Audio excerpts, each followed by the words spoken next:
Laughter is actually, it's one brain telling another brain, I am recognizing your intelligence. And that's what it is. So your brain has this reaction of laughter because it's going, oh, I get that joke. Not everyone's going to get that joke, but I get the joke, and I'm going to reward you, the speaker, with laughter.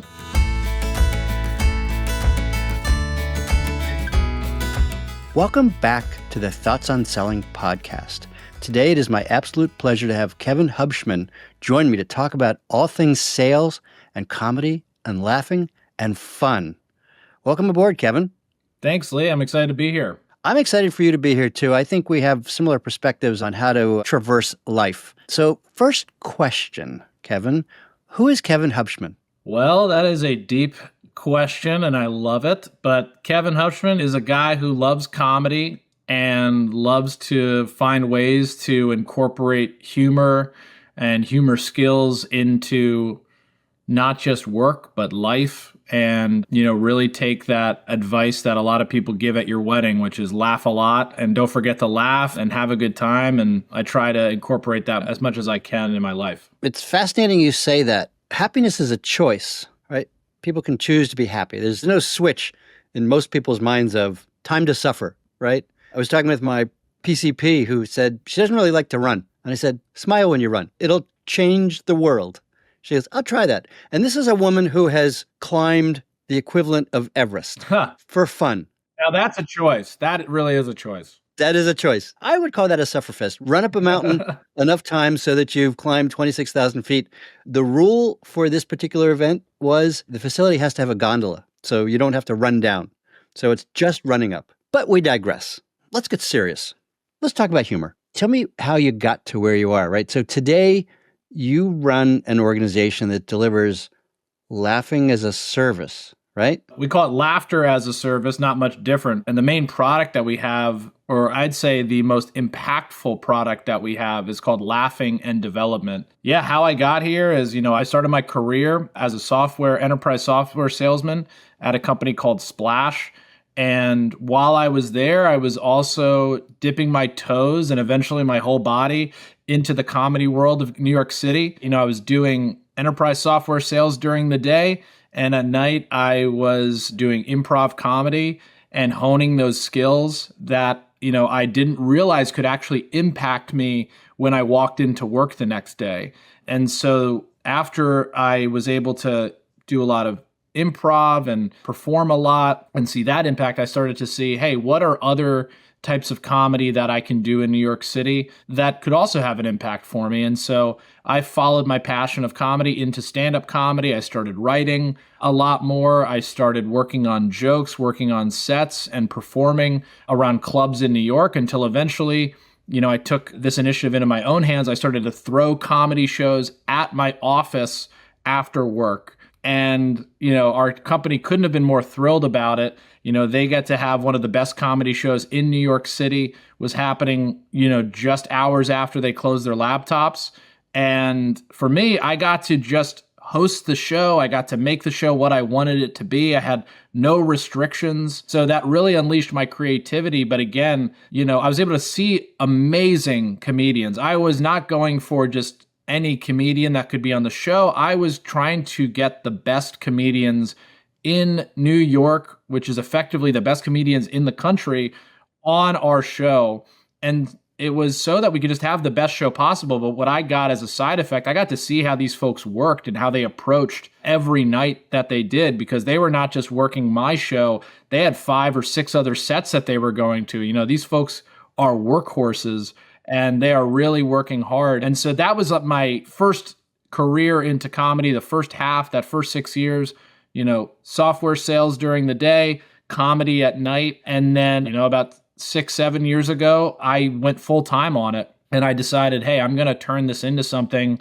I'm going to see what else that we can do outside of just this after work show. Maybe corporate audiences would want to have comedy during the day. And that was when the pandemic happened. So we were doing comedy shows for folks that could not leave their house. And, it was honestly, the demand was so high because people were stuck at home. They had nothing to do. The comedians that were previously touring And being in theaters, they were not legally allowed to perform anymore. So our shows became a really great outlet. So it was honestly a blessing to be able to connect both of those audiences together. And that was the first time I was able to see the impact that comedy itself could have on corporate audiences. And it was because we would do these post-event surveys and these people would give us this feedback that wasn't just like, great show. It was like, I needed this so badly, outside of just like what's going on in the world and the craziness in the world. Like my job is so stressful and this was a really great way to step away from it. And that's when we realized, okay, we're doing something beyond just entertainment. We're delivering laughter and we're delivering a service that's allowing people to have more levity and de-stress and do all these things. And so once people got to be able to go in person, we decided, let's not just deliver entertainment. Let's start to see how we can help people use comedy skills that I learned doing improv, that I learned doing stand-up. How can we help people learn these same skills through games and exercises? And we called it Laughing in Development. And we have grown to 30 plus cities in the country. We've done events internationally. And the whole goal is to help teams, team building through, getting to know each other better and connecting with people, but also doing that professional development and using the skills that improvisers and comedians use every day on the stage to impact their, not just their work cultures, but their individual work performance. Right.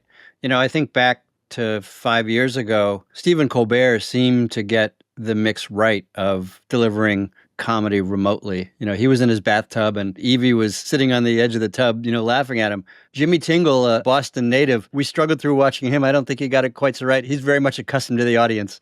And the first couple of his performances, sitting alone in your home office basement, it can be a little sterile. I want to make a point before we go too far into this. Humor is not selling. For those of you salespeople out there who think, I just have to get some good lines and now I can sell the shit out of my territory. No. And Dan Pink says to sell is human and selling is improv and improv is selling. And when I read that line a year ago, I took a deep dive into improv, as my frequent listeners already know. And what are the two things about improv? What are the two rules? Every statement is an offer and you have to take care of your partner. You have to pay more than two rules. You have to pay attention. You have to be present. And you leave your ego on the dressing room floor, right? And enterprise sales, same thing. Mm-hmm. Same thing. You as a salesperson, if you bring ego in, your customer knows it. It's written on your forehead. If you don't pay attention, if you talk rather than listen, your customer writes you off. I think that's the biggest thing he just said is like, there are so many rules of improv and you almost like, you start to think more of, oh, that one's a rule and that one's a rule and that one's a rule. And it really just comes out into, hey, how do I actually connect with somebody? How do I build trust? How do I build support? How do I myself create a sense of taking that leap? But it really all comes down to what you said before, like listening. Like, if I was to give one rule of improv, it is listening and not speaking and, waiting your turn to speak and waiting for the right moment to say the right thing. And I think that when it comes to enterprise sales, I saw it firsthand when I would like look at the Gong data and it would be like, you talked for 70% of the call. And I'm like, oh, wow, that's why that deal is not closing. Like, I didn't dive deeper into their problems. I didn't take the time to ask the right questions, be super curious. I was like going off of a script and I was like, hey, this is our pitch. This is what we're doing. And it was the moment where I said, hey, why don't I, instead of going off these points that I have to hit, let me uncover the problem and let me kind of ask a question and not interject. Even if I might have the perfect thing to say, let me keep just asking more questions. Oh, what do you think about that? Oh, how much money, is that costing you? Is that a problem for you? And just kind of really letting them speak, because eventually they're going to say something that they didn't even intend to say, but it's your moment. And in an improv, that is the moment where you're on the back line and you hear something and you jump in and you go, I got the perfect thing that's going to take this to the next step and the next level. So, listening is the key. So let's distinguish between listening and thinking. I was in global enablement at Oracle, and we described Oracle salespeople in a kind way. Two modes of communications, either talking or waiting to talk, right? No listening. Apologies to all my former coworkers at Oracle. It is true, and they agree. So is there time for thinking in improv? Well, I think Mike Birbiglia says it best in his movie, Don't Think Twice. Absolutely a fantastic movie if your audience hasn't seen it. But yeah, that's the common thing. Like, to think is to block out the surroundings that you have in front of you. And obviously, that's a juxtaposition, right? How do I move forward without thinking? And I think that it feels really difficult to, sort of rub your stomach and pat your head. That's kind of what thinking and listening are at the same time. But it's a muscle, and it's actually getting better of actively listening and knowing that what is my instinct to take, where am I going to take this? And that comes with reps, and that comes with doing it. And I think, is it going to go well the first time? Will you maybe miss something because you are listening and you decided not to think? Yeah, maybe. But I think that second time or that third time, you're going to realize like, oh, I actually can say something that I was not going to say because I just heard this thing that they had said. And I think that one of the things that I loved hearing too, and this is in improv, this is in stand-up, is that pausing is a choice. And improv is all about making choices. Stand-up is all about making choices. Everybody that gets up there, they're like, I don't know how they did that. It's because they're slowing things down, and they know that when they're in control, that they have the ability to kind of like see where everything's going to go. And mainly the thing of saying, I'm going to take a beat. I could decide to think in the 3 seconds that I'm giving myself. And that should maybe even be when you start to do the thinking. You should be actively listening for 90% of the time. And then you can give yourself that ability to think. You can give yourself that time and that air. And it's going to be so much more relevant to the person you're talking to, because you are saying to them, I recognize your intelligence. I recognize what you are saying. I appreciate what you are saying. And here's one thing that I'm adding to it, whether that's validating them or whether that's like coming up with a stat that you have that triggered it. But you are just adding on. You're yes-anding to what they're saying. And they're like, yes, this guy or girl knows exactly what I'm saying. Like, they are with me, instead of you're just on the sideline going like, okay, when's my chance? When's my chance? And this is the ROI you're going to get. It's like, that's not going to be effective. They can smell it, like you said, a mile away. From my perspective, the best selling is driven by conversation.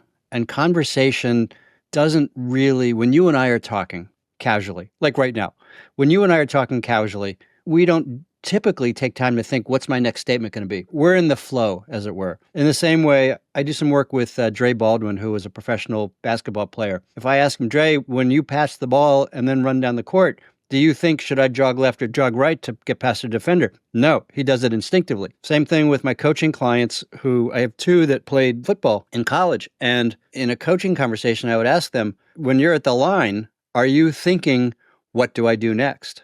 No, you identify and act. I do some work with the Inner Game Institute, which is all about trusting your body, trusting your instinct to do the right thing. And yeah, of course, occasionally we have to stop and think, how should I respond? And I think probably 70 or 80% of the time, we are in the flow of the conversation and there is no delay, there is no pause. Yes, of course, there's opportunity to ponder. And how do we get to that instinct? Deliberate practice. Exactly. I think that's the reps, and it's getting the reps, and it's, building those new neural pathways that allow those instincts to take over. And I think people are very scared to fail, and they're very scared to, have egg on their face. And, I think the beauty of having egg on your face is that you can just wipe it off and you can move on. And I think that is, I talk about it as micro stages. Like, you might not get that chance to try, like, you want to make every opportunity count when you're on a sales call. Maybe you're scared to take that chance on your new pitch because, hey, this is a hot lead. I don't want to mess this up. I want to kind of do something that's worked in the past. So you can find different micro stages throughout your life. You can have a coffee chat with a friend. You can, hey, can I talk to a coworker? Can I do this pitch to you? You know the product, or can I do it to a random person? Or, hey, I'm just going to toss this in a Slack channel to the group. What do you think of this new take? And so I think that finding your different micro stages is how you build that instinct. And again, a lot of people, the big reveal of stand-up comedy that I learned is that stand-up comedy is a magic trick. It's a magic trick because it allows people watching it think that they're coming up with it on the spot. And so I actually laugh really hard because we get requests for people that are like, yeah, we just want the comic to do an hour and just have them make it up about our company and it'll be great. And it's like, do you know how long it took for that person to get that hour that they have of their act perfectly? But they do it so well that you think that they're making it up on the spot, that they're feeling out the room. But no, they built instinct. When they hear a noise in the back of the room, they know how to react. When they see an audience member acting a certain way, they know how to act. When they hear pauses or no laughter, they have like 3 different jokes ready to set up, or instincts even of like, hey, this is how I'll act in the moment. And it feels, everyone says it's off the cuff, and it really is off the cuff. But it's because they got the reps and that instinct is built in to be like, okay, this is how I can take this. And your brain is saying, go for it. Like, we got this. It's worked in the past. Or this didn't work. Try this thing. Your brain needs data. And once it gets a positive sign, then it's going to build, that memory that goes, okay, let's do this next time. It's interesting you say that. As you were describing that, the content snippets, I was thinking of how I present. I'm a horrible practicer. I can't stand to practice. I'll put together an outline, a series of images, 10 or so images that are my PowerPoint slides, and they're just images. I opened a presentation in front of a sales kickoff crowd of 2,000 people. It was a professional bicycle peloton. And that was the essence of the presentation of, if you're not moving forward, you're falling behind, which is what happens in the peloton. And so when I think about how I present, I have content snippets. I have stories. This is object-oriented presenting. I pull that piece together. I pull that piece in. I pull that piece in. And as you say, I'll respond to how the audience is feeling to me. I'm an empath and I feel where they need to go, right? I don't watch people. It's like someone dozing out there. It's like, what's the feeling that I get? And so I pull different things in. It's like, okay, calculating, is that story relevant? No. Okay, how about that one? How about that snippet? And so sales is the same thing, or it should be. And this is my soapbox that I'll get on. So much of selling in technology is about the thing. Version 3.2 being better than version 3.1, or our thing is better than their thing, or the thing you chose is a bad thing. Now you have to buy a good thing, which only we sell. Customers don't give a shit. No, they don't. They just don't. They have MBOs or OKRs or strategic objectives or milestones to meet. And they don't care whether they get there using 3x5 cards or ERP systems or agentic AI or anything in between. They don't care. Yeah, and of course, they're attracted to shiny objects, but at the end of it, they only care about getting their job done. Getting their job done. And I think if you're a good buyer, you're not just going to one person. You're going to find a bunch of different options and to compare and to contrast to maybe get a better, negotiation leverage, whatever it might be. So what allows you to stand out to the buyer? And a lot of that comes in the form of trust. It's like, are you building trust with them? Are you building rapport with them? And if you are just going by the script, it's so obvious. It's just like incredibly obvious. It's like you said earlier, it's painted on your forehead.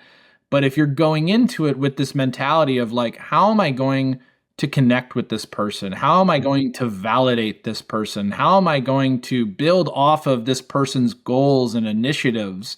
And the only way that you can do that is by listening to their problems and having those questions. And you had said earlier, like, no, this isn't about making them laugh. This is about like laughter is actually, it's one brain telling another brain, I am recognizing your intelligence. And that's what it is. So your brain has this reaction of laughter because it's going, oh, I get that joke. Not everyone's going to get that joke, but I get the joke, and I'm going to reward you, the speaker, with laughter. And so when you break humor down like that, rather than the knock knock joke and the punchline, and it's a recognition of intelligence, that's why improv comedy is so much fun to watch. When you watch great improv, you are basically going, I am connecting with these seemingly geniuses on the stage because I am getting what they're doing. I see where they're going. I get the callback that they did. That was really good.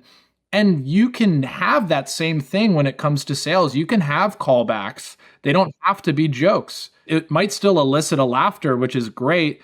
And then, those different things are building trust. They're building bonding with the customer. And they're also getting them be like, oh, I trust this person, maybe there's a bug, because that's the thing a lot of salespeople have to fight against is version 2.0 and the new bugs that come with it. And you have to have your customer willing to be like, Kevin, I get it. Thanks for the heads up. I know that you have my back. And that is really the way that you're able to separate versus someone that might have a higher price than you and a flawless product. You can still win the deal. And that's where the human element comes from. Kevin, you mentioned callbacks. For those that aren't familiar with improv or haven't done improv before, callback is a really interesting technique, and it's incredibly useful in enterprise sales when you're talking with a customer and you plant that seed and then you come back to it. Tell the audience how you define a callback. Yeah, a callback it's honestly just a fact, or not a fact, but it's something that you've said in the beginning, and then you will reference it later on. And I like to look at it as it's a flag that you planted, and then it's a flag that you're picking back up and then showing everybody.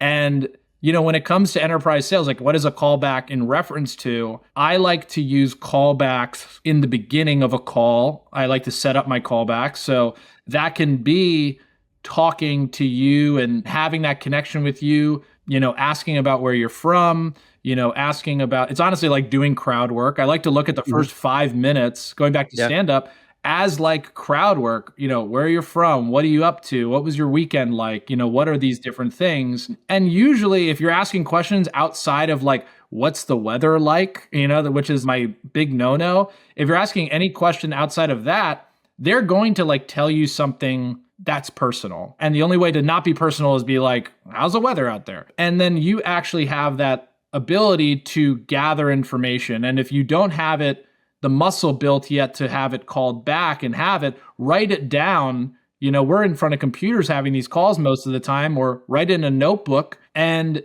when you're ending the call, you can say, hey, I hope, the big travel weekend you have ahead is going to be not brutal. I'm really nervous. I have a lot of laundry I have to do, or whatever the pain point that they talked about in their personal lives in the beginning. You have the ability to call back to that. And then that allows you to be like, you're a human, I'm a human, we're recognizing it, and it goes such a long way. People will smile when they leave the call that you were listening. It's basically goes back to what I said before. It's recognizing the intelligence and recognizing that this is not a sale that's happening online. This is a sale that's happening between two people. Between two people. So sometimes a callback is explicit. You say something and then you go directly back to it later. Sometimes it's implicit. And as you were talking about the callback, I thought about a sales conversation I had back in the spring with a key stakeholder at a prospect. And she happened to mention that she lives in Boulder, Colorado. I filed that away.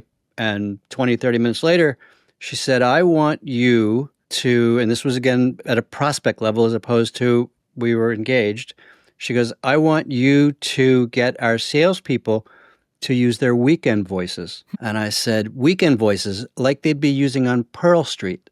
There we go. And she looked at me and smiled because Pearl Street is a key street in downtown Boulder. Yeah. And so that indirect reference to the fact that she was from Boulder and I was acknowledging that created a level of intimacy that might not have been there. And she's saying, you know what I'm talking about. You get me. And that small thing, and you know what's great? we are in front of a computer. So you don't know anything about Boulder, type in Boulder. Use ChatGPT and say, what's the popular street in Boulder? You know what I mean? Like there's opportunities in front of you. You know, you have 20, 30 minutes to come back to something as well. So I love that. That's like, yeah, you're basically telling them, no, I know exactly what you're saying, then I'm going to put it in your own terms. Yeah, I'll push back on that, Kevin. I don't recommend that salespeople do research in the moment. I want them to be present. I want them to be looking at that person in the eye. I want them to be listening, not researching. Yeah. Right? Either there's an opportunity. My son lives in Boulder. I know Boulder.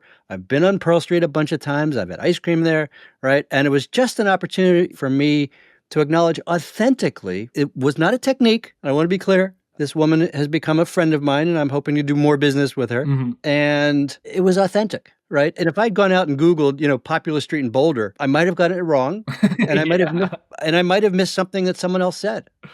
No, you're right. That is definitely, it is living in the moment is way better than nailing the reference. And I think that, yeah, you don't want to miss an opportunity to actually hear something that you can connect with. So I'd say, yeah, I will take back what I said and say, if you don't know anything about Boulder, if you stay deeper into the moment, what are other nuggets that you can connect with that might be other things? Or just be curious. Yeah. And ask, hey, you mentioned Boulder before. So give me an example of a street that people would be strolling casually down. Exactly. That's where we're going to get the weekend voice from. Absolutely. Right? Again, I don't need to do the research. I heard Boulder. Now I use that as a callback. We're surrounded by agentic AI. We're surrounded by ChatGPT. Chad is a good friend of mine. We spent a lot of time together. I have to admit that. By the way, it's purely business. We have not implemented, I haven't gone to Chat 6X yet. There's just professional. For now, we'll see. I tell my coaching clients, do your research before and be curious so that when you get on the elevator and press 3 to go to the 3rd floor to visit marketing, and all of a sudden someone steps on and presses 14 and you look over, it's like, oh, that's the CEO. Now you're not going to 3, you're going to 14. Yeah, for sure. Right? And you have to be ready to have a 30-second conversation with Sally. Right? 1, you have to recognize her. So you have to have done your research on the company website to know what she looks like. And 2, you have to be ready to have that conversation. You do not have time to pull out your phone. Yeah. And say, hey, ChatGPT, what should I say to Sally, the CEO of XYZ company? Exactly. And something that I used to do all the time, which now ChatGPT makes it easier, but it's like, yeah, if it is the CEO, what are those nuggets that you can find from their quarterly earnings report? And like, what are the things that is there challenges that they're foreseeing in the next quarter? And it's like that stuff, it'd be previously you had to look through a long document. You're like, where the heck is it? And now you can ask, ChatGPT to help you out and give you the assist there. And really dial it in to be like, all right, this is the thing that their CEO cares about. And that's the ultimate person that's going to really go to bat and kind of push everything away and say, what it is. And it goes back to the, point of being curious, like being hyper curious, preparing for things, not preparing for what you're going to say, but more preparing for nuggets that you can use. So speaking of nuggets, I have a coaching client who was visiting a large mutual insurance company, and she was meeting with 2 women who had both been there for more than 20 years. And she started off, it was a 45-minute or an hour-long meeting, and there was one purpose of the meeting, not to sell. Yeah. Right? It was very specific. They said, we want to understand our entitlements. We've bought from your company before, and it's a big 3-letter company. I can't mention any names. We've bought stuff from you. We want to know what we're currently entitled to use. And so she started off the meeting by saying, so just to confirm, this is not a sales call. We're going to talk about entitlements. And before we do that, I just have a quick question. I noticed that each of you has been with a company more than 20 years. What's kept you here so long? And just that simple question led to a 20-minute conversation. She prepped enough to notice that. She looked at their profiles, and that question came up, and she asked the question, and 20 minutes later, that part of the conversation was done. It was a 20-minute conversation about why they loved this company. And in improv, that would be the person initiating, right? When you're on the back line, who's going to go first? And it's just, there might be somebody else that has that idea. Like maybe it's a whole team, right? It's like 2 people, 3 people in the call, and one person's like, we're going to pitch. And then one person goes in and they ask that question, and it leads to a scene that you did not prepare for, but you're in the moment. It's instinctual. You're also realizing how much meat is on that bone and how much connection that you're doing. And it's on the part of the other person not to be like, and let's bring it back to center. it's on the part of the other person to go, I got your back. Yes. And Yeah. that's awesome. Like I love that, you've been there that long. What other things have kept you there that long and what's important to you? And so, yeah, it goes back to like that trust, like that's how you differentiate yourself. Like what are those different nuggets that they're going to say afterwards? Because they always talk afterwards. Absolutely. And they're going to say, I like that part. It was different because the other calls that we had, they were talking about them the whole time. And now we got talking about product, talking about them, talking about product. And one, she held to the promise. This is about entitlements. This is not a sales pitch. And two, she was genuinely curious. Yeah. And so I use the concept of the relationship bank account in my coaching a lot. And like she made a huge deposit with two people she hadn't met before. And so it was just a fabulous opportunity for her to further the overall strategic relationship and to position herself authentically as someone who cares and as someone who is trustworthy. And also, how often do they get that question? That's a new question that they get. And they're like, oh, that's so refreshing. And now I get to talk about it. And obviously, if you've dedicated 20 years of your life somewhere, that's something that you're very passionate about. And you could go on talking about it forever. And again, uncover actively listening as to why they like it and what they do and their culture. And then you are grabbing a nugget in that moment, in that 20 minutes that you didn't expect. Right. And that simple question resulted in a referral to the chief innovation officer at the mutual insurance company. So that question and the conversation furthered my client's development of the account and helped her stand out from probably everyone else that's called on that organization over the past few years, from her company and from many others. Yeah. And again, I go back to what you had said about the Boulder component, and I'm totally with you of staying in the moment, because that's the work that you do beforehand, right? That's like how you can prep, or these non-product based specific things that are be like, you probably know you're going to talk to someone from Colorado and maybe you don't know much about that context. So like, what is that research that you can do about like, what do these people care about? Because you've done your pitch enough and you know where you can take it. And you know that like you're going to have a deck after, you're going to have a post-discovery email that you can send that's going to probably clean up the thing that they have to pass over and forward to their team. So what is that personal connection you're making? And research could come in the form simply of finding that thing that you might be able to connect on. Fascinating conversation. Kevin, if you were coaching a salesperson, pick an enterprise field salesperson, where would you start? What would you work on? If someone said, I think I'm an okay salesperson, what should I do better? Or if you were a sales manager and you had someone who you thought had potential, where would you focus? And using your lens, right? The laughter as a service lens. Yeah, I mean, I'm going to go off of something that's probably advice that's being given already. But in the context of what we've been talking about is look at your talk time and start there and start at the talk time. And if it is at 50-50, that's still too much. And I think that like that should be the goal of like, you're not looking like, you don't have to go deep as a manager. You don't have to go deep into the call and say, are you asking the right questions? Obviously that is important and you can get deeper into that. But let's just start by saying that's one thing that you can work on if I was managing someone, is when I say listen, they're like, I'm listening. What are you talking about? It's like, let's look at the data. Like the data will tell us if you're listening. And if you're able to get that number down to like 30%, 25%, I think that's a really like, it's a large goal. But if you're going from 50 down to 30, you are going to uncover so much more details by being extra curious, actively listening more, if you're able to shrink from 50 to 30. And so, that just goes back to, this is something I like to say a lot, is like, F your good idea. That's something I heard in improv a lot. Like, forget what you have to say for a second, because that could derail something really special.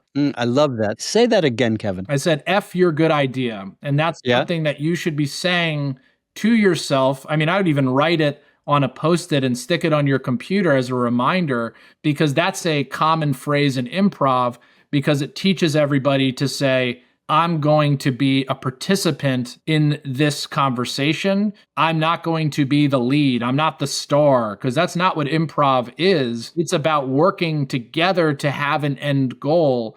And your scene partner is your client. And if you start to think of your client as your scene partner and not as your, opponent that you're going to negotiate with, that you're going to, get them to buy the most from you, I think that's a mentality shift that's important. And to bring it back to what I was saying in the beginning, I think the talk time is an incredible stat to start with, to say, how do we go from here? And how do we reduce the talk time?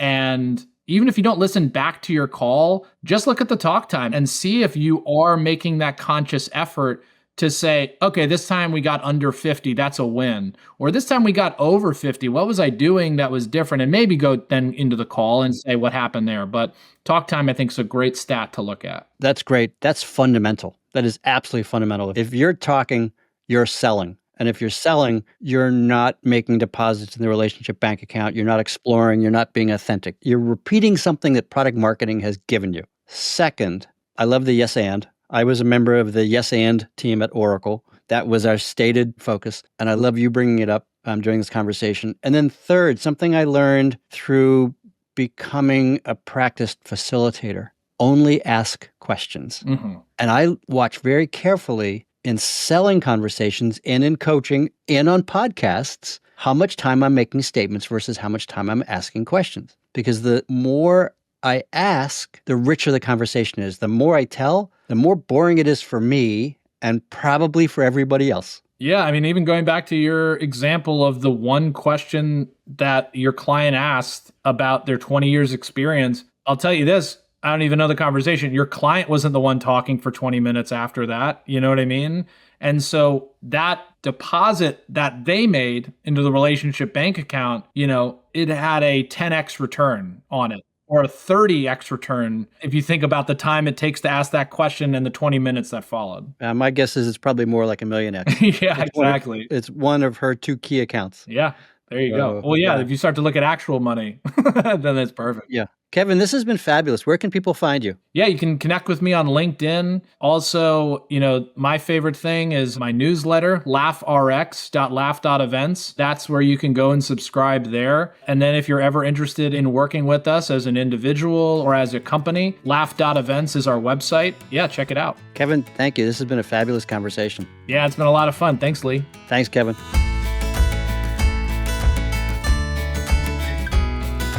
Another deep dive into the topic of sales excellence and the performance mindset. If you found this conversation interesting, I would appreciate it if you would share the podcast with a coworker or two. And to explore this topic in more depth, send me a note via the contact form on podcast.thoughtsonselling.com or find some time for us to talk at meet.acellergroup.com. Thanks.